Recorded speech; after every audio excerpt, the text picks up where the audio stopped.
ഞങ്ങളത് മാനിഫെസ്റ്റോയിൽ ഞങ്ങളത് പറഞ്ഞിട്ടുണ്ട്. കാരണം അപകടകരമല്ലാത്ത രീതിയിൽ വണ്ടിയിൽ നടത്തുന്ന മോഡിഫിക്കേഷൻസ് അതൊരു തെറ്റല്ല. 18 തരം മോഡിഫിക്കേഷൻസ് ആണ് മേനോൻ സർക്കാർ അനുവദിച്ചിരിക്കുന്നത്. ഇതിൽ നമ്മൾ ശ്രദ്ധിച്ചാൽ അറിയാം, സ്റ്റിക്കർ അടിക്കാനുള്ള അനുമതി മാത്രമാണ് ഇതിൽ പുതുതായിട്ട് ചേർത്തിട്ടുള്ളത്. ഇതിൽ തന്നെ പറയാണ് പുറത്തേക്ക് സിറ്റിയിലേക്കൊക്കെ ഇറക്കുമ്പോൾ മാന്യമായിട്ടുള്ള സ്റ്റിക്കർ മാത്രമേ അടിക്കാൻ പാടുള്ളൂ. വെറുതെ സ്റ്റിക്കർ ഓവർ അടിച്ച് ചളമാക്കല്ലെന്ന്.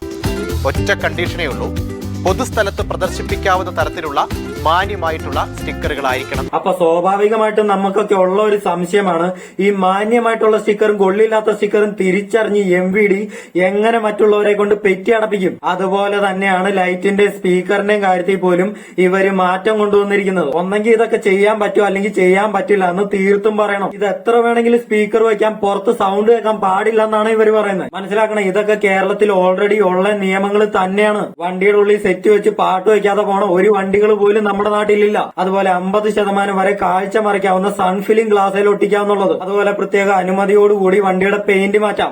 ഇതെല്ലാം ഇവിടെ ഉള്ള നിയമങ്ങളാണ്. മനസ്സിലാക്കുക, കോൺഗ്രസ് ഉണ്ടാക്കുന്ന വീട് പോലെ തന്നെയാണ് കോൺഗ്രസ് ഇറക്കുന്ന നിയമങ്ങളും എല്ലാം നടപ്പിലാക്കുന്നുണ്ട്. പക്ഷെ ആർക്കും കാണാൻ കഴിയില്ല. കുറെ മതതീവ്രവാദികൾ ഇവരെയൊക്കെ പൊക്കി പിടിച്ചുകൊണ്ട് നടക്കണോണ്ട് മാത്രം വോട്ട് മേടിച്ച് ജയിച്ചു പോകുന്നു. ഇതോടെ കേരളത്തിലെ സ്ത്രീകളെയും പറ്റിച്ചു, യുവജനങ്ങളെയും പറ്റിച്ചു, മത സംഘടനകളെയും പറ്റിച്ചു, പാവപ്പെട്ട ജനങ്ങളെ പറ്റിച്ച് നികുതിയും പിഴിഞ്ഞു.